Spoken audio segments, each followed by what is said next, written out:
nele. Hoje eu tenho aqui comigo o Evangelho de Mateus, que vai aparecer aí no capítulo 13, do verso 44 ao verso 52. E o tema é esse que você consegue ler melhor do que eu. O reino dos céus. 2 pontos. O coração, as intenções e as circunstâncias. Repita comigo. O reino dos céus. O coração, as intenções e as circunstâncias. O contexto antecedente, nesse capítulo 13, especialmente, está carregado de parábolas. A parábola do semeador, que joga 4 sementes e só uma delas vinga, as outras se perdem por interferências, por circunstâncias, por intenções que mudam, e a semente do Evangelho, o sêmen de Deus, a semente de Deus plantado em nós, esse DNA divino é roubado, é sufocado, é morto. De 4, só um vem a vingar. Aí, a seguir, você encontra a parábola do joio e do trigo. E você viu que na parábola do semeador, a conclusão é de relatividade. Você joga 4, colhe 1, é relativo. E é uma conta que ninguém pode garantir. Isso aqui é só uma ilustração. Eu tenho dito recentemente que hoje em dia, Jesus talvez dissesse que para cada 100 sementes que a gente joga, uma vinga, para valer, segundo o reino de Deus, segundo o reino dos céus, segundo o parecer de Jesus. Não é segundo a quantidade de pessoas que vão para a igreja, templo, se batizam e dão dízimo. Isso não tem nada a ver com o reino dos céus. O reino dos céus está dentro de cada um de nós e é uma dimensão transformadora da consciência. Aí vem aqui a parábola do joio e do trigo, é outra vez uma parábola de relatividade. Nem tudo que se vê, nem tudo que parece é. Então está outra vez Jesus dizendo, não julgueis segundo a aparência, mas segundo a reta justiça. Até quando aparentemente a coisa toda parece ser em favor da nossa melhor intenção de ver o reino se expandir e crescer no mundo, Jesus disse, não se enganem, porque tem muito mais joio do que trigo, tem muito mais disfarce, mascaramento do que realidade. É muito relativo o olhar, e o olhar humano é de uma relatividade tão grande que Jesus nos proibiu de julgar, de tentarmos nos meter, de separarmos quem é quem.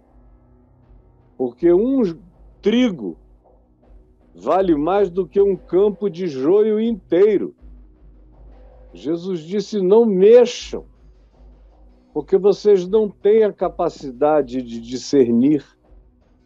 E tem trigo que ainda não deu fruto e parece um joio.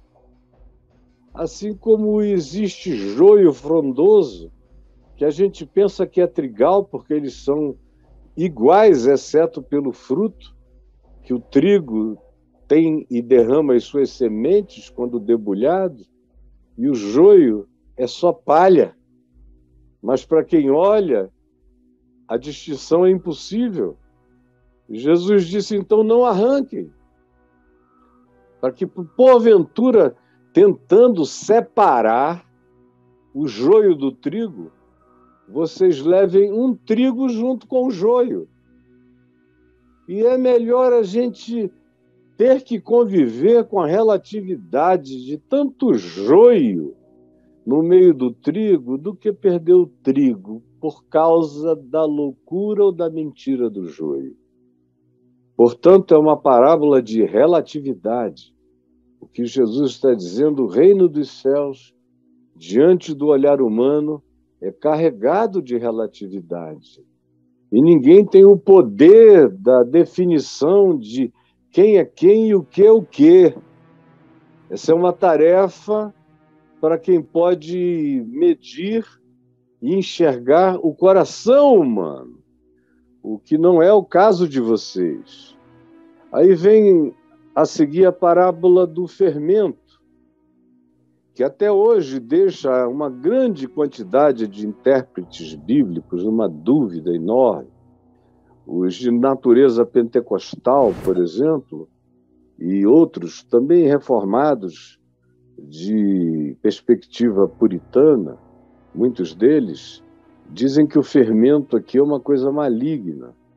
É a falsa doutrina colocada dentro da mensagem do Evangelho que contamina tudo, estraga tudo. A outra perspectiva mais comum também, repetida, é que o fermento é positivo.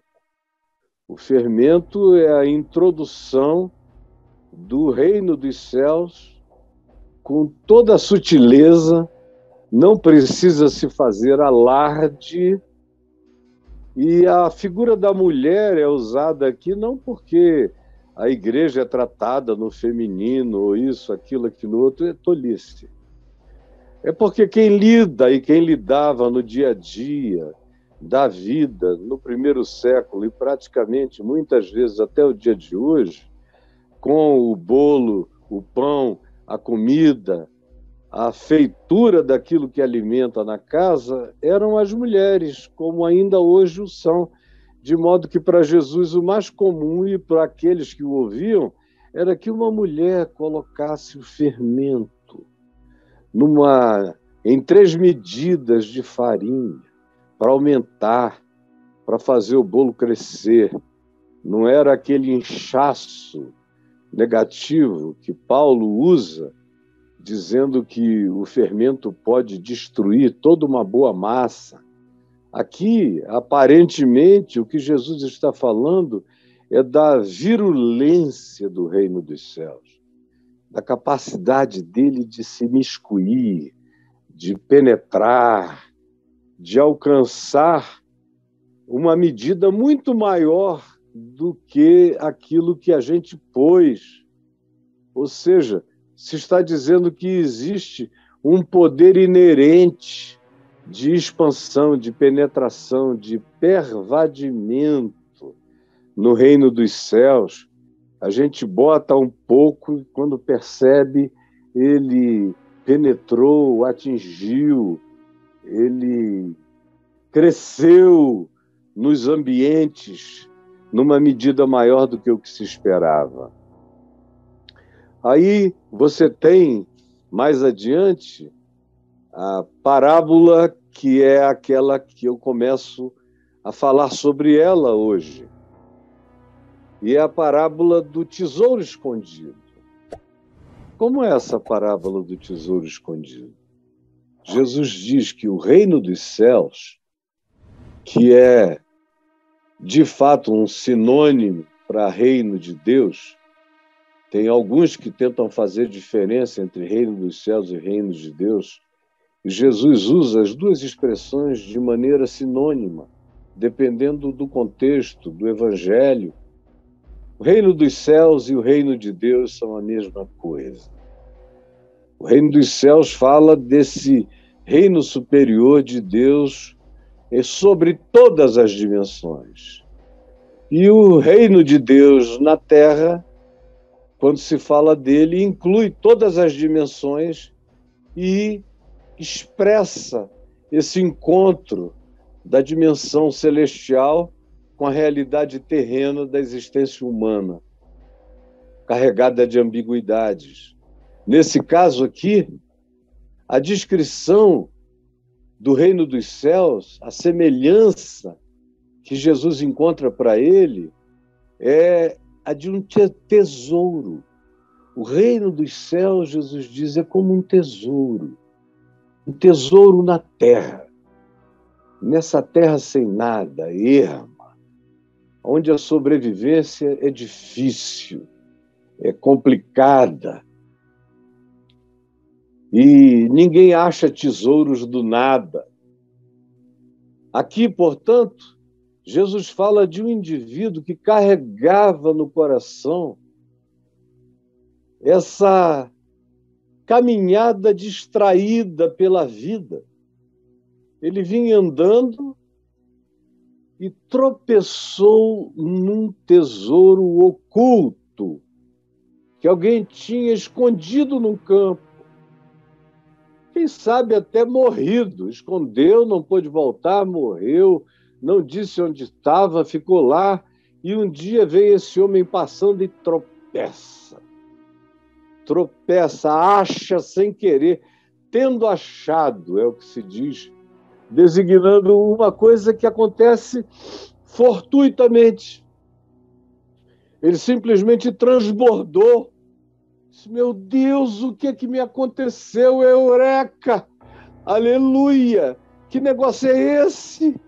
Eu fui visitado pela sorte, eu fui visitado pela fortuna, eu fui visitado, seja lá pelo que seja.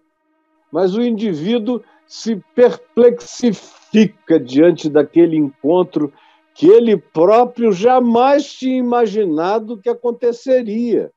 Então, como aquele tesouro está num campo que não é dele, e o tesouro vale infinitamente mais do que o campo. O campo podia ser uma terra devoluta, um terreno baldio. Em geral, tesouros são colocados em lugares onde as pessoas pouco passam. Por isso, devia ser um lugar desprezível e até barato. Mas tinha esse tesouro sem estimativa de valor. Então, o homem que no tesouro tropeçou saiu transbordante de alegria, foi, vendeu tudo que tinha, arregimentou tudo que ele possuía e falou, eu vou comprar aquele campo, porque o dono do tesouro é o dono do campo. Se eu comprar o campo, o tesouro é meu, porque ninguém sabe que naquele campo que não vale tanto, tem aquilo que vale tudo. Então, deixa eu me desfazer de tudo que eu tenho, que não é muito, mas é o bastante para eu comprar o campo, e com o campo vem tudo. Aí vem uma segunda parábola. É diferente dessa primeira. Nessa primeira é um acaso, é um tropeção. O cara vai andando e pô, tropeça. E aí vai, feliz, se desfaz de tudo quando possui, volta e compra o campo. Essa outra é diferente. Nessa outra se diz que o reino dos céus, o reino de Deus, essa dimensão da manifestação de Deus se revelando ao coração humano, o reino dos céus é também semelhante a um ser humano que negocia. Esse aqui está no negócio da procura de coisas valiosas. Ele é um buscador de tesouros. Ele anda pelo mundo tentando aprender o que tem valor. É uma pessoa que sente a ambição pela descoberta daquilo que tem importância maior do que as realidades do cotidiano. Ele carrega dentro dele esse espírito de um bom bandeirante que procura pérolas, pedras preciosas. E porque ele vive desse negócio. E ele sai, e a palavra ênfase Não é como no primeiro caso, que é oculto, tropeçou, saiu alegre. Esse aqui não, há uma intencionalidade. Esse ser humano procura. Ele vive dessas riquezas, desses tesouros. Ele já descobriu que existe uma fascinação nisso tudo. E ele próprio ficou fascinado. Só que agora, ele que procurava boas pedras, boas pérolas, nessa procura ele achou. Ele não é um inocente que tropeçou na riqueza. Ele é um ser consciente que busca, que procura, que escaneia, que discerne, que examina, que quer. E ele encontra uma pérola maior do que todas as que ele já tinha encontrado na vida, melhor do que tudo o que ele já tinha visto, mais valioso do que tudo que ele tinha concebido. Então ele foi, vendeu tudo o que tinha e comprou aquela pérola. Mas você veja, no primeiro caso, se vendeu tudo que se tinha e se comprou o campo. Aqui esse homem vende tudo que ele tem, todas as pérolas que ele tinha, toda a sua coleção, todo o seu acervo, transformou tudo aquilo em meios para adquirir a única, necessária e singular pedra de grande valor, pela qual valia a pena, semelhantemente ao tesouro no campo, vender, abrir mão, renunciar a tudo quanto se tem, ou para comprar o campo, ou para adquirir a pérola de grande valor. Aí vem uma terceira parábola, que diz que o reino dos céus é ainda semelhante a uma rede, uma tarrafa, jogada, lançada ao mar. No caso aqui, para Jesus, a imagem imediata, e ele está falando isso aqui na Galileia, e o mar ali era uma lagoa de 12 de largura, 22 de comprimento, profunda, pescosa e rica. E ele está aludindo, muito provavelmente, para o público que o ouvia, gente da Galileia, para quem o mar da Galileia era a fonte de água doce, era um mar de água doce, indispensável. Então, ele cria essa imagem que a maior parte dos que o assistiam viam todos os dias acontecer, do indivíduo rodar sua tarrafa e jogar ao mar. Jogar, sem a menor capacidade de selecionar. Porque quem pesca de tarrafa, ou pesca de arrastão, que em muitos lugares está proibida porque não existe a capacidade de selecionar a pesca.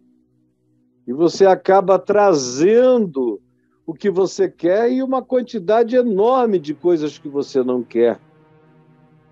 E quando a rede, a tarrafa já está cheia, e o pescador vê aquele fervilhar de vida abundante dentro dela, esses pescadores a arrastam para a praia. E assentados na praia, com a rede aberta, eles escolhem os peixes bons. Peixe bom para comer, peixe saudável, peixe negociável. Escolhem os bons e colocam nos cestos, que eles haverão de vender no mercado.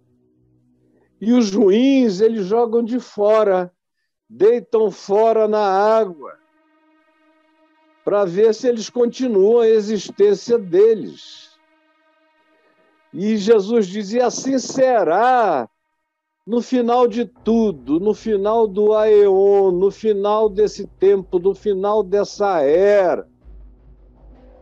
quando os anjos sairão como pescadores celestiais e separarão os seres humanos maus dentre aqueles que são seres humanos que buscam viver em justiça, amor e verdade e paz. E lançarão na fornalha acesa aqueles que são os peixes que para nada prestam, e recolherão nos cestos do reino dos céus os peixes bons para a vida, adequados para a continuidade da nova era, da nova realidade, do novo aeon, do novo tempo, do novo século, que significa no Novo Testamento muitas vezes não o prazo de 100 anos, mas de uma era. E aí Jesus conclui dizendo: entendestes todas essas coisas? É a pergunta que eu faço a você, a que Jesus fez a eles. Você entendeu? Você compreendeu? Você chamou para si mesmo e discerniu? Ele pergunta, porque ele não conta essas histórias para servirem de historinha. Ele conta porque tem a ver com o que acontece na existência da gente. São biografias curtas da nossa resposta espiritual ao reino de Deus, ou de quem nós somos em relação ao reino de Deus antes, durante, depois. Porque existe um depois. Existe um antes. Antes, tinha verdadeiros tesouros ocultos que ninguém enxergava, que ninguém via, que ninguém percebia, até que alguém, sem querer, o encontra e atribui o valor que ele tem e faz todo o sacrifício necessário para não perder aquela riqueza que foi dada a ele de graça. De graça ele encontrou o tesouro de grande valor, e tudo quanto ele vendeu para comprar o campo não teve nada a ver com o tesouro. O tesouro era de graça. O campo é que tinha um valor, um custo a ser pago. Mas o tesouro, graça pura. O valor dele não era para comparar com a ninharia do campo. Ou esse ser humano que procura. Tem gente que tropeça, que não procurava nada, não sabia de nada, não tinha interesse de nada, e andando a esmo, tropeçou na graça. Há outros que já nasceram com sede, já nasceram procurando. Aí foram aonde quer que tenham dito a tais pessoas que havia algum recurso, algum tesouro, elas foram para lá. Elas pesquisaram tudo, elas mergulharam em todas as filosofias, em todas as religiões, em todas as sabedorias, em todos os mistérios esotéricos ou gnósticos. Carregaram dentro de si essa avidez imensa a vida toda, gente que não conseguia sossegar sem procurar, porque tinha certeza que havia alguma coisa grandiosa, preciosa, a ser achada por aquele que busca. Dentro dele havia aquela latência do mandamento de Jesus, que diz que todo aquele que busca, encontra. E tem gente que veio ao mundo com essa certeza de que existem coisas para além do que os olhos veem, que são os maiores tesouros, não são os visíveis, mas os invisíveis, como Paulo disse, porque os tesouros visíveis são temporais e corruptíveis, mas os tesouros invisíveis são atemporais, incorruptíveis e eternos. Tem gente que nasce com essa consciência de que tem algo a ser achado. Eu me lembro perfeitamente de que desde menino eu sabia que tinha alguma coisa que iria me encontrar ou que eu iria encontrar, e eu não sabia o que era. Aos 7 anos de idade, eu me lembro de ter virado, deitado no chão, no pátio externo da minha casa em Manaus, na rua Apurinã. Virei subitamente e olhei para aquele céu. Nossa casa era num lugar elevado, de modo que praticamente você tinha um horizonte longínquo e aquela abóbada celeste, azul. Eu olhei para aquilo e o meu coração sentiu aquela certeza: um dia você vai conhecer isso tudo. Um dia. Porque já havia um desejo, uma busca, mesmo no coração infantil, um desejo de saber isso tudo, de conhecer aquilo que para mim era um mistério, mas que no meu coração tinha uma certeza que um dia eu seria invadido pela consciência do que era. A minha mulher, a Adriana, diz que também desde criança, mais ou menos na mesma idade, um dia ela ia caminhando e ela ouviu aquela voz dizendo: você não vai morrer sem saber toda a verdade sobre a vida. Não vai. Porque ela também já era uma procuradora, como esse aqui que acha, aí se desfaz de tudo para ficar de graça com essa pérola, praticamente, porque o valor dela era inestimável. A mesma coisa os peixes, mas a relatividade está presente em tudo. Está presente no fato de que o indivíduo acha aquilo que tem um valor inestimável e vende o que tem valores estimáveis, renuncia ao que tem significado temporal e toma posse daquilo que tem significado atemporal. Abre mão do que seja necessário para abraçar o tesouro da eternidade. Procurou, achou muita coisa de valor, aprendeu muita filosofia, muita sabedoria, muitas coisas importantes, mas que comparada com o que se achou no reino dos céus, em Cristo, passam a ser pequenas pepitas de valores muito menor, que vale a pena trocar tudo por essa realidade única e singular que planifica o ser inteiro. E aqui na tarrafa é a mesma coisa. Se tem que agora, diferentemente do joio e do trigo, dá para separar.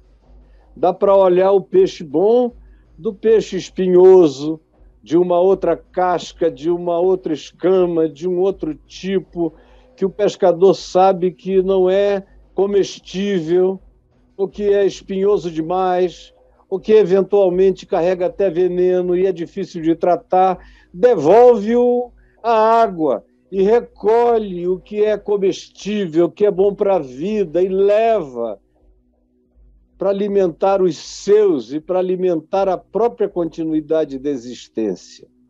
E Jesus diz: assim é o reino dos céus.